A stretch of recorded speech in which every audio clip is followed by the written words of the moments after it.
Let's get it.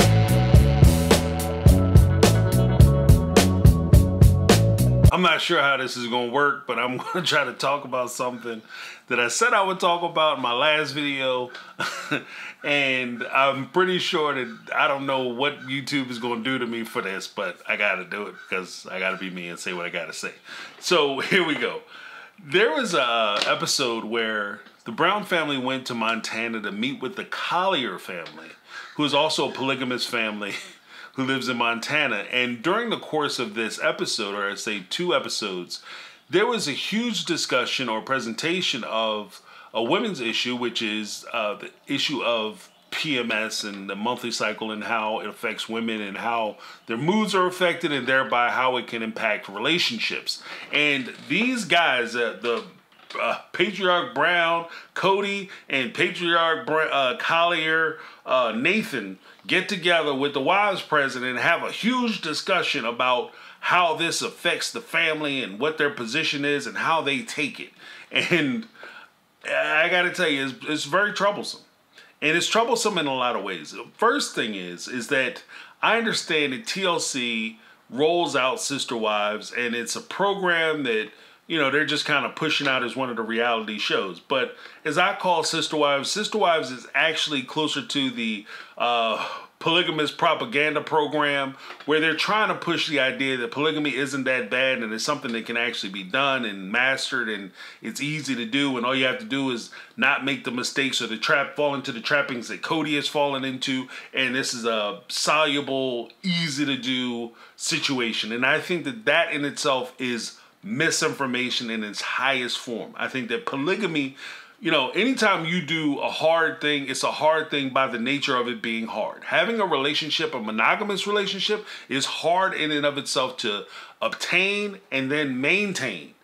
But for you to say that, hey, I'm going to take something that's extremely difficult and I'm going to multiply that thing and try to do it several times over, I think that that requires a unique skill set that goes beyond just your mastery of being able to focus on and deal with this one and make it work. Now, like I said, I don't know what's going to happen, y'all, but we're going to do it. If you guys are enjoying the content, I would just simply ask that you give me a thumbs up. It helps spread the word and get the so the video can hit the algorithms. We can have deeper conversations about it. Also, if you are not subscribed to the channel, what are you waiting for? It's easy to do. Hit that subscribe button. Give me that HBO special. By hitting the subscribe button, ringing the bell for notifications, you'll be notified when I upload new videos, as well as soon, very soon. Got some things together, and I'm very excited about it. I start going live. You'll be notified when that happens, and it'll hit your feed. And for those not aware, HBO Special stands for Help a Brother Out Special. So go ahead and give a brother that HBO Special, that thumbs up, that subscribe, ring the bell for notifications. Leave a comment down below and let me know what you think. Now, when I address this issue, one of the big problems that I've always had with this type of conversation is that, one, it lacks any real seriousness. I've heard several shows refer to this situation as PBS instead of the correct term. And I think it's PBS stands for Please Be Serious. When you talk about this, please be serious. Please be genuine. Please actually have a point or some type of reference other than, you know, chicks is crazy. And that's pretty much what it always comes down to. And if they're crazy, then I don't have to listen to what they say, because in and of itself, inherently, to call somebody crazy is the most dismissive thing that you can do. If I am having a disagreement with you and you're killing me on the points, you're killing me on the facts, all I have to do is say you're crazy. Because when you're crazy, by definition, or at least the colloquial definition of crazy, because there's no clinical definition of crazy, like you're never going to go to a psychologist and be like, yo, dude is crazy. You might say it to the nurse, you know, as an aside to break room, but he's not going to write that down on a piece of paper as your diagnosis. Crazy as hell. Like, you know what I mean? Cat shit crazy. Like, that's not a thing. So what you have is, when you talk about somebody being crazy, what are you saying? You're saying that that person is disjointed from reality. They don't have a grasp or understanding of how reality works or what reality is. And they're operating in this fictional world that they only understand And that deviance is what makes them crazy.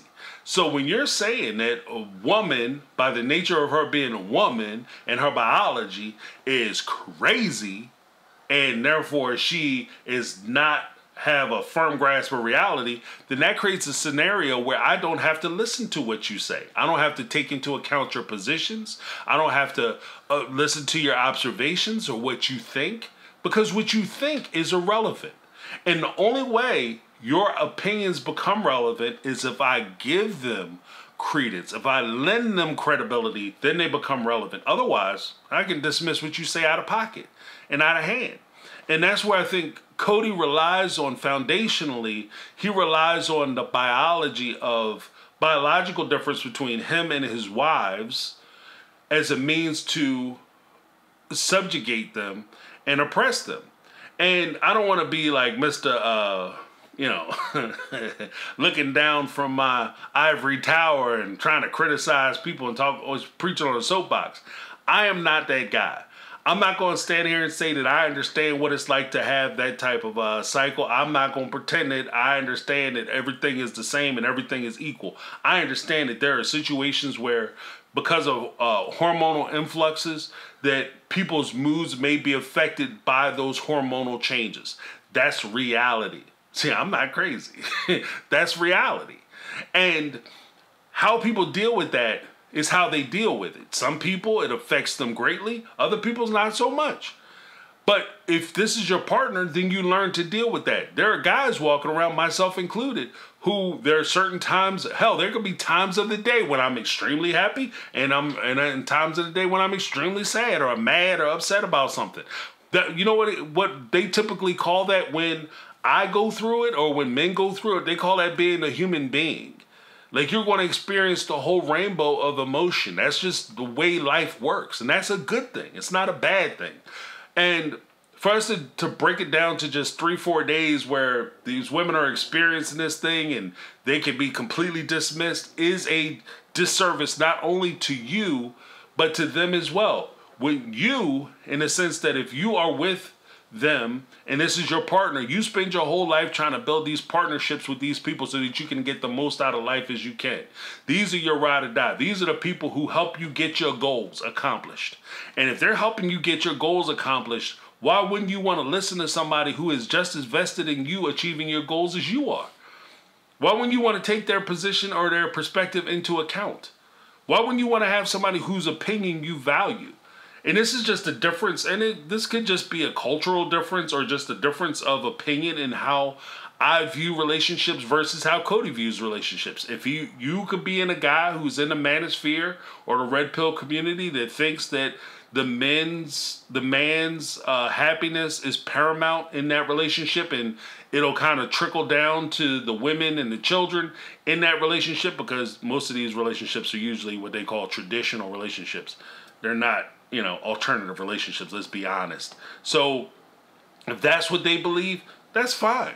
But in my opinion, no matter what your orientation is, what your position is, if you're in a relationship, your relationship is improved when you have the full participation of all the participants of that relationship.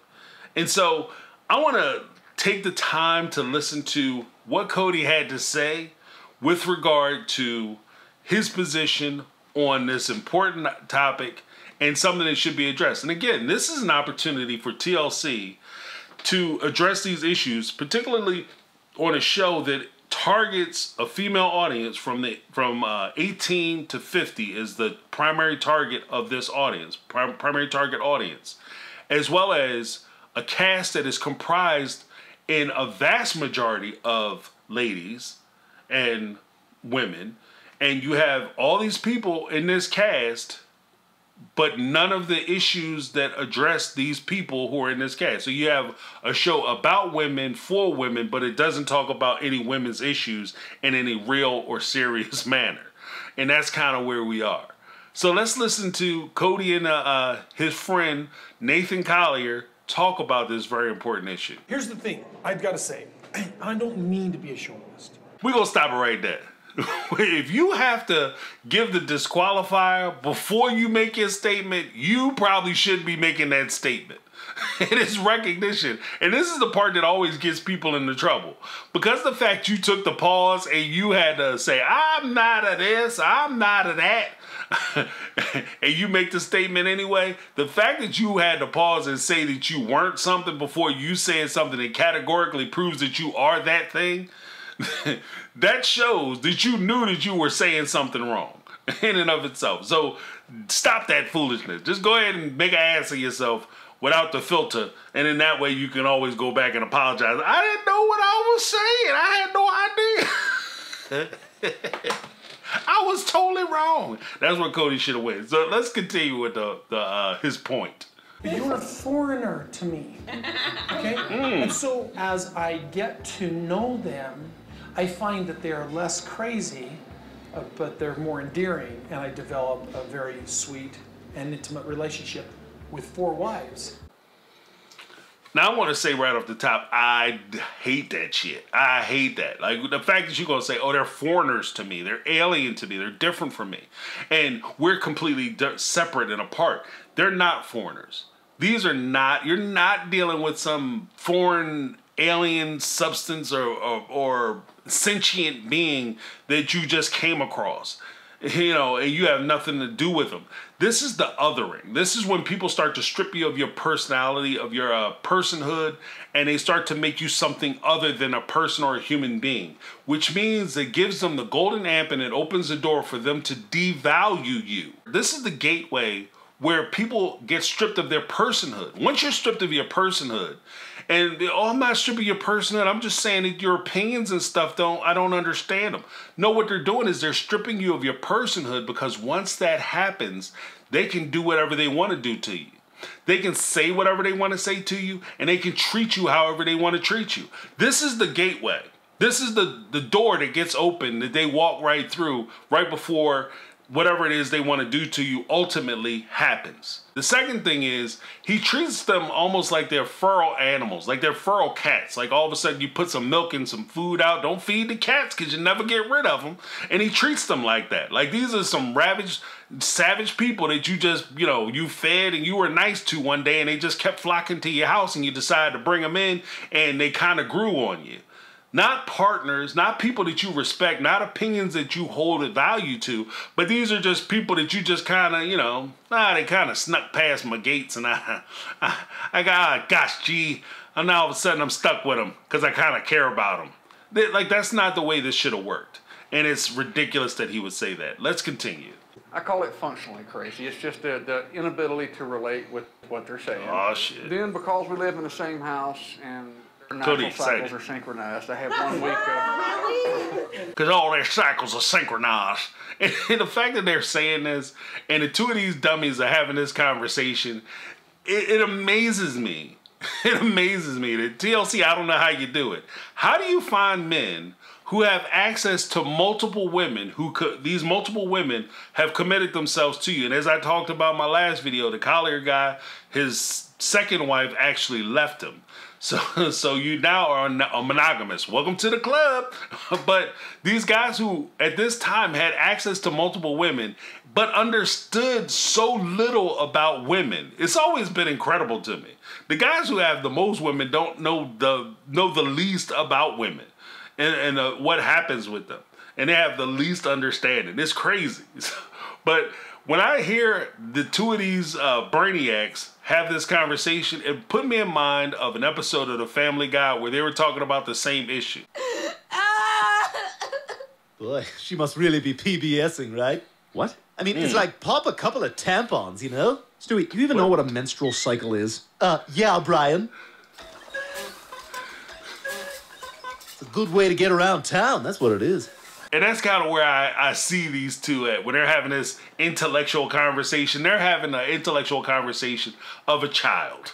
And as I listen to the further talk of this situation, you always have to have somebody who's going to jump on the bandwagon and try to add to the joke. And you can see even from Kody's response, he's very excited to have this conversation because this conversation is right in his wheelhouse. And this is the conversation that he's been wanting to have. And you can always see, like, when you start to hit those certain notes, like, oh, this guy's excited about telling this story. Eyes get big and he gets real happy and he's all into the conversation all of a sudden because he has a story to tell. But let's listen to what Nathan's wife had to say with regard to his perspective and his opinion on all these women hitting their monthly flow at the same time. No, we get it, man. He calls it Hell Week. You're right. This is his Hell Week. You're right. Ha ha ha, so funny, so funny. And the funny thing about this whole thing is that I understand her coming in, and this might be a joke, and I'm not even doing the whole virtue signal. You should never tell jokes like this because it's immoral and blah, blah, blah, blah, blah. I'm not saying that because I understand how groups work. When you're part of a certain group, especially in a press group, you're going to say things or joke about things amongst yourselves, and you might even say the most stereotypical, ignorant thing to each other about that being a part of that group or a member of that group. However, you have to recognize when you're in mixed company.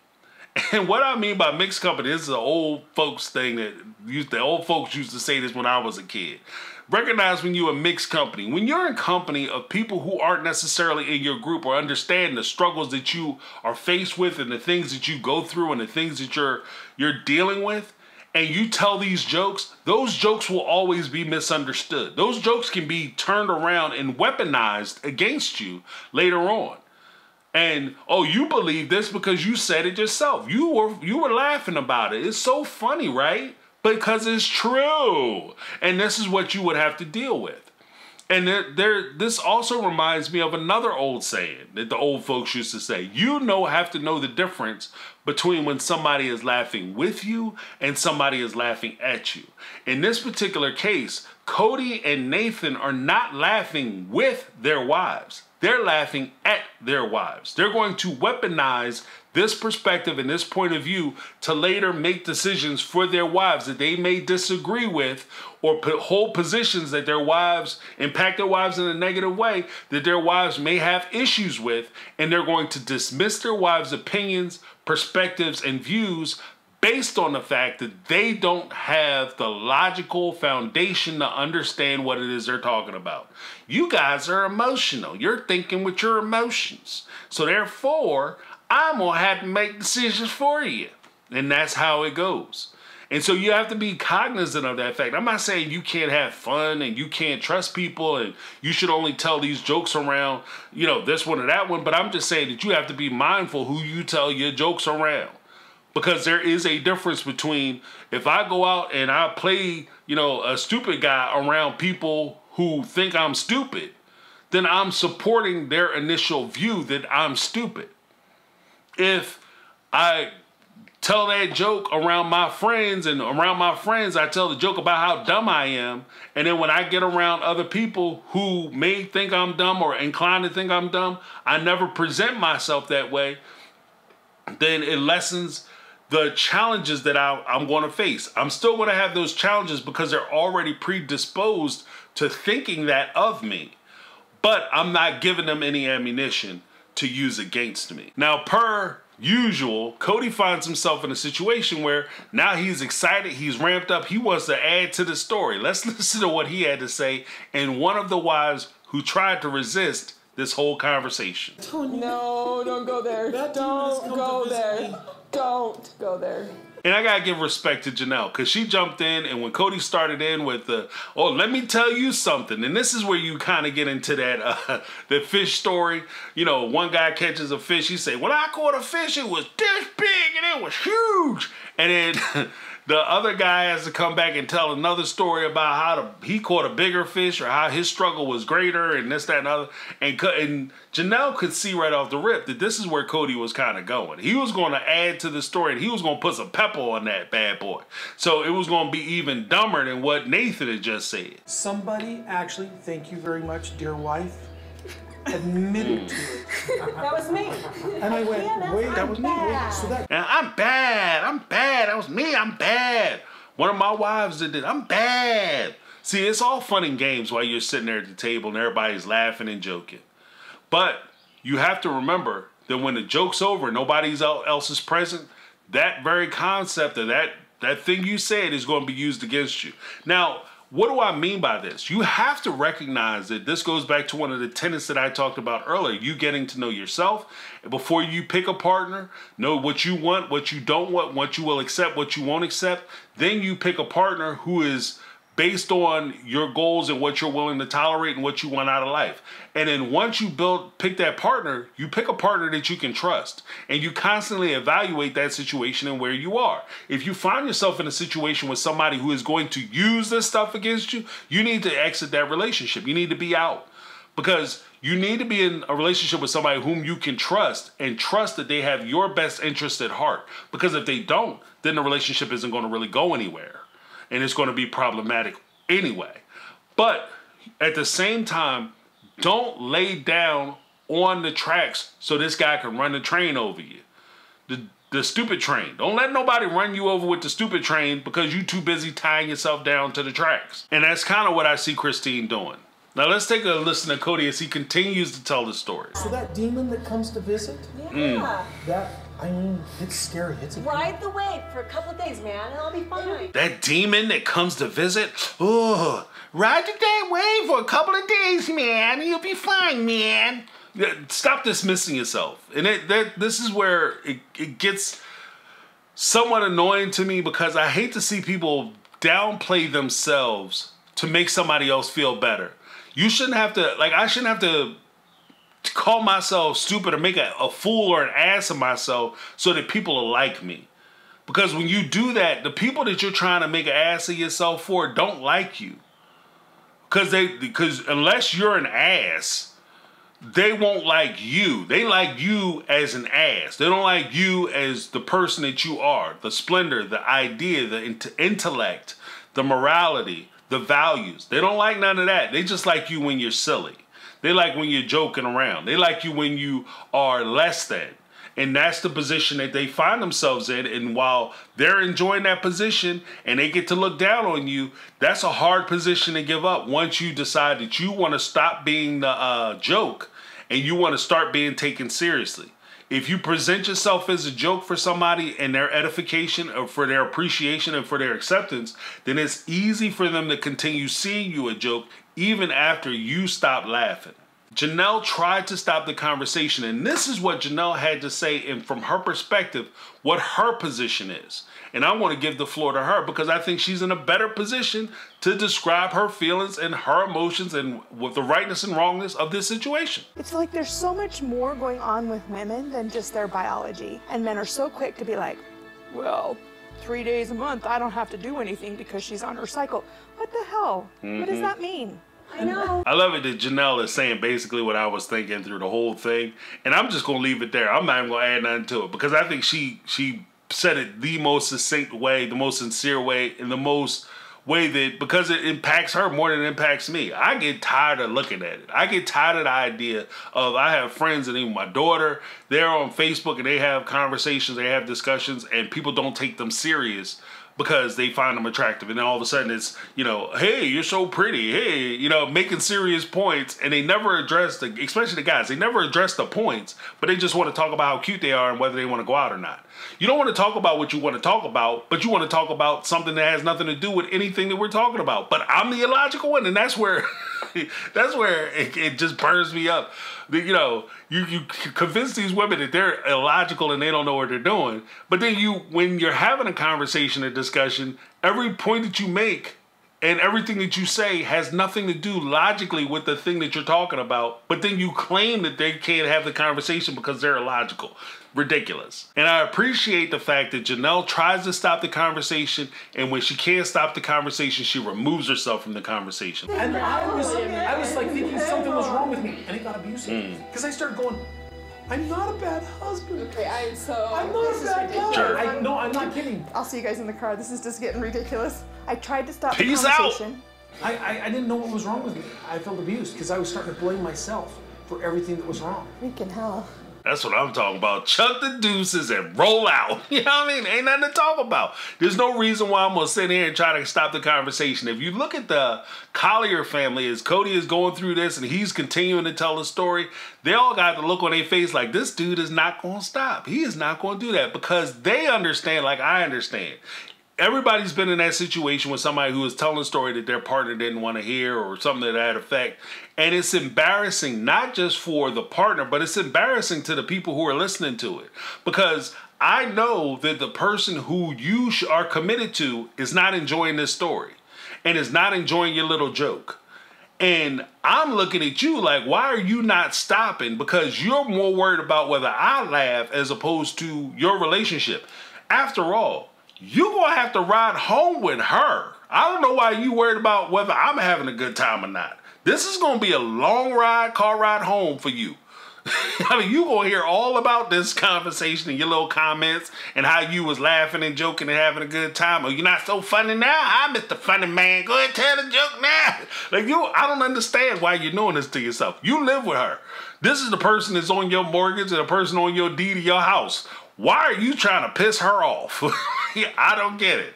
But to each his own. And the fact that Janelle removed herself from the conversation, I completely appreciate that. Because there's no point in you making an ass of yourself, standing there trying to defend yourself and make your points amongst these other people. Because then it only feeds into the position that he's going to run later that, oh, she's just, you see how she was acting? She just got emotional. And he'll dismiss you anyway.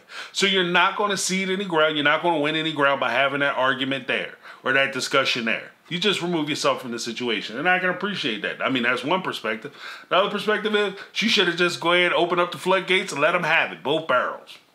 Either way, I'm here for it. Now, as we talk about it, let's go back to the earlier episode where they actually had the conversation. Kody and Christine actually had the conversation about PMS and how he blamed her. But to cap it off, or to end cap it, let's take a look at another cartoon called King of the Hill, where one of the baby characters, Bobby, talks about his perspective of PMS and how he blames his bad behavior on one of his classmates suffering from the PBS, the Please Be Serious syndrome.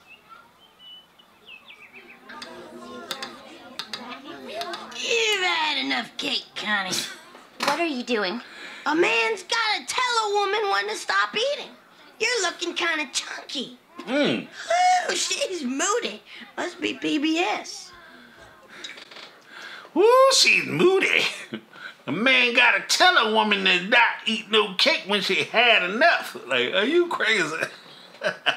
You're gonna steal that woman's food. And this is kind of where I am with Kody. Like, he does something that is his fault, but then he gets mad at her because she reacts to it. And when she reacts to it, now all of a sudden she's being emotional.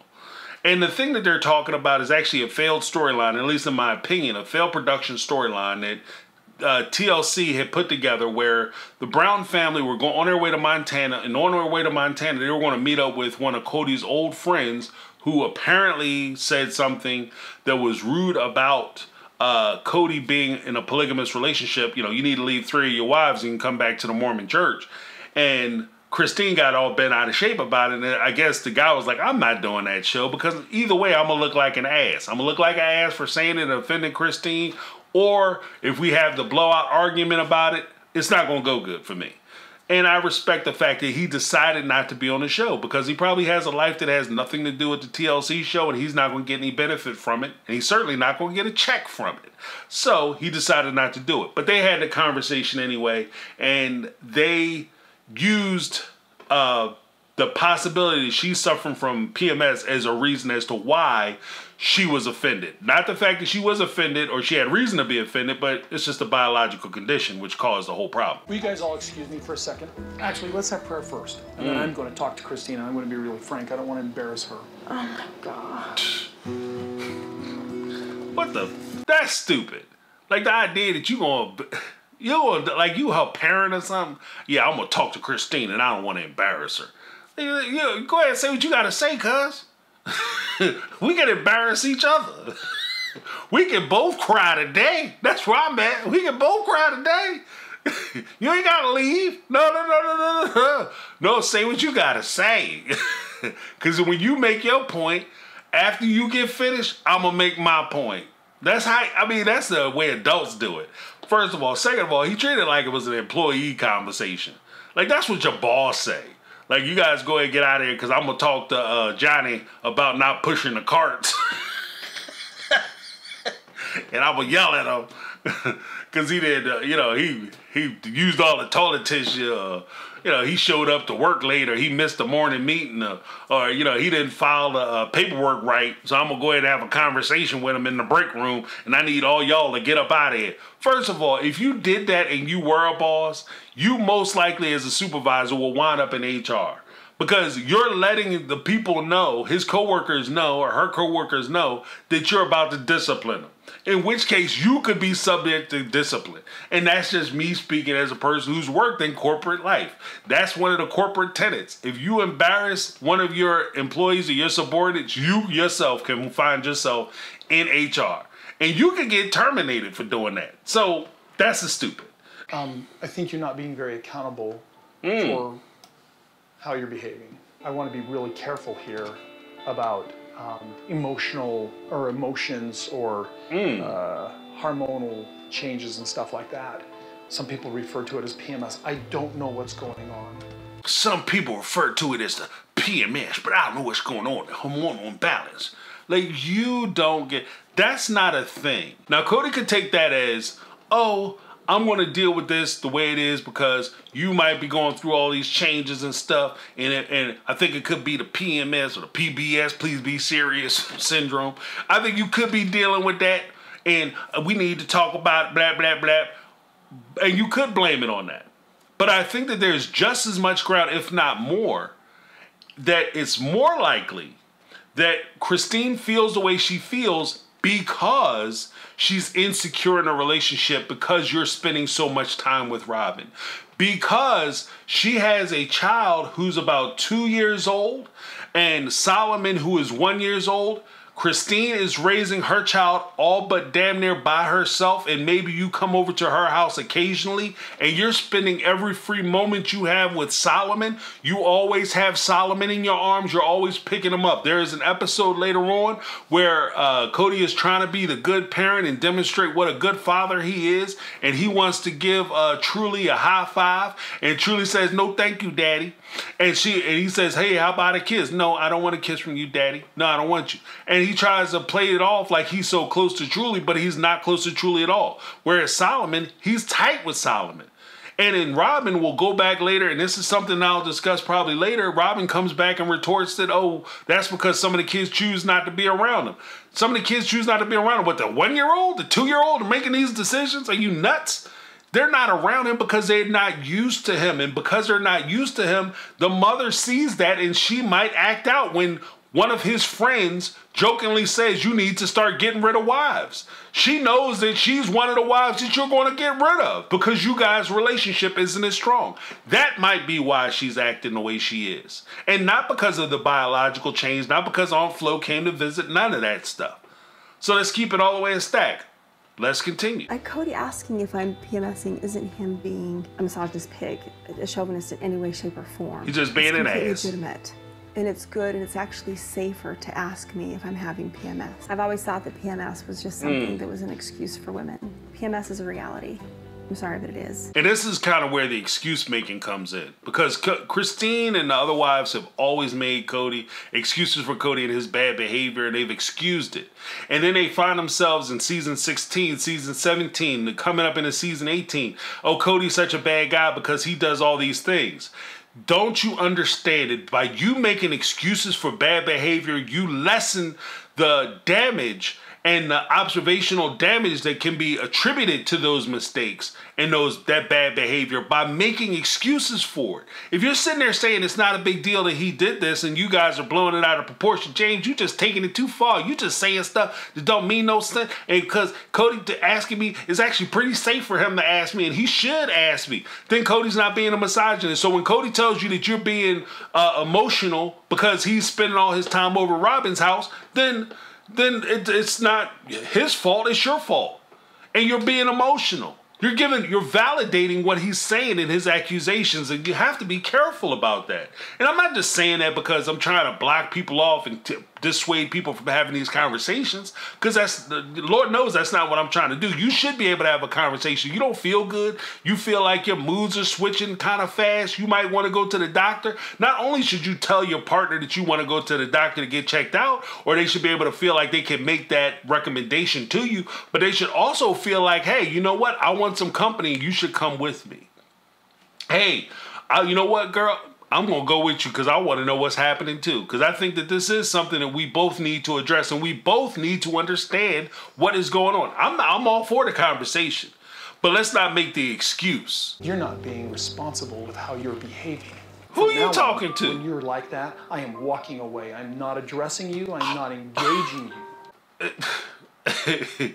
You're not being accountable and responsible for the way you're behaving. Who the are you talking to? You must have lost your whole mind. You been drinking? Kody, are you under pressure or something? This ain't the way in the world. Who you talking to? Accountable? If she's sitting there having a conversation, she's being accountable. You're going to just dismiss her and walk away. And this is the conversation before he went out there, because if you remember, one of my wives admitted. So he just basically told you that when he disagrees with you, he's going to ignore what you have to say. And this is the whole point that I was making later on when she was saying that I'm bad, you're right, I'm bad. You're right for, if I'm bad, you're right for ignoring what I have to say and disregarding what I have to say, disregarding my opinions. You're over at Robin's house too much, girl, I'm disregarding that. Oh, you're spending too much time with Robin's kids, girl, get out of here. You just being emotional. Oh, you don't care about me. You don't come by for anniversaries. You don't come by for date night. I see you riding off for date night all the time with her, but you don't come by for me. Girl, stop being silly. This is what you're doing to yourself. And I'm just merely making an argument, or at least the suggestion, that this might not be the most optimal way for you to get the things that you want out of life from your partner. And I'm not saying that these aren't real things and these things shouldn't be addressed or talked about or whatever the case may be. I think that these things are way more complicated than even the two kids that I put in the cartoons, I had in the cartoons or presented in the cartoon clips. We have to stop addressing these very serious topics and issues in that cartoonish manner. We have to be serious about it. This is something that does affect a lot of people. And because it is serious and it's real, we should address it seriously. But at the same time, we shouldn't make excuses for them or for ourselves as men on why we should ignore people who we are supposed to hold as the most valuable people in our lives. After all, these are our partners, these are our friends, these are our mothers and our daughters, these are our sisters. And these are people who we choose to spend our time with. So why don't we take care of that entire relationship? That's my take. I'm James. This has been My Take on Reality, and I'm out. 'Cause I've been living life right like